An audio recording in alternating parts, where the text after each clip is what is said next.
Hello everyone, welcome back to my channel nostalgic cravings. আজকে আর একটা নতুন ব্লগ নিয়ে চলে এসেছি। So happy mother's day. পৃথিবীর সকল মায়েদের জানাই শুভ মাতৃদিবস। জানি মায়েদের জন্য এই একটা দিন স্পেশাল বলে হয় না, তাও আজকের দিনটা যখন মাদার্স ডে, তো তাই জন্য এই উইশটা করা। সকল মায়েদের আমার প্রণাম জানাই। সকলে ভালো থাকবেন এবং সুস্থ থাকবেন। আজকে একটু স্পেশাল খাওয়া দাওয়া হবে, ভালো ভালো রান্না খাওয়া হবে, আর গেস্টও আসছে, তো তাই জন্য এইসবই খাওয়া দাওয়ার মাধ্যমেই দিনটাকে ভালোভাবে সেলিব্রেট করা হবে।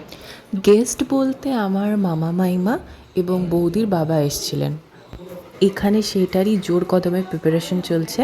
আর আমার বৌদি খুব সুন্দর বিরিয়ানি বানায়, তাই আমার মামার আবদার ছিল সে বৌদির হাতের বানানো স্পেশাল বিরিয়ানি খাবে। আর তোমরা যদি বৌদির এই স্পেশাল বিরিয়ানির রেসিপি দেখতে চাইছো তাহলে কমেন্টে অবশ্যই জানিও, তাহলে সেটারও ভিডিও খুব তাড়াতাড়ি নিয়ে আসবো। আর এটা হচ্ছে মায়ের হাতে স্পেশাল লাল লাল ঝাল ঝাল মটন কষা, আমার ফেভারেট, আমাদের সবার ফেভারেট। এখন লাঞ্চের টাইম হয়ে এসছে, তাই সবার জন্য সার্ভ করা হচ্ছে, প্লেটগুলো সাজানো হচ্ছে। এই মাংস গেল,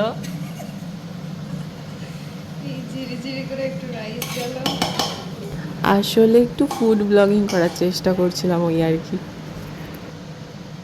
এটা আমি ভাজছিলাম ইঁচড়ের চপ বা কাটলেট বলতে পারো। ইঁচড়ের মশলাটাকে করে তার মধ্যে ডিম ভরে তারপর চালগুড়ি দিয়ে মিক্স করে ওপরে লেয়ারটা করে তারপর এটা ভাজছিলাম। এই যে খাবার সার্ভ হয়ে গেছে, এবার খেয়ে দে তারপর তোমাদের সঙ্গে ব্লগটা কন্টিনিউ করছি। দাদা সন্ধেবেলায় আইসক্রিম এনেছিল, অরুণের আইসক্রিম। কার কার এটা ফেভারেট? আমার খুব ভাল লাগে অরুণের আইসক্রিম। কার কার তোমাদের ভাল লাগে কমেন্টে জানিও কিন্তু।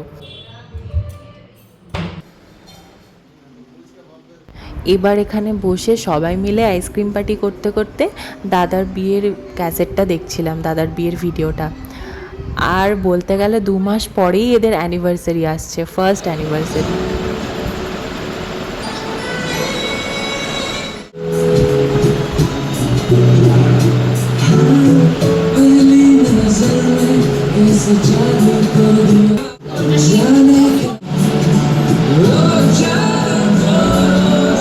তোমাদেরও একটু বিয়ের ভিডিও দেখিয়ে দিলাম, পুরোটা বেশি দেখালাম না কারণ গানগুলোর জন্য নাহলে কপিরাইট চলে আসবে।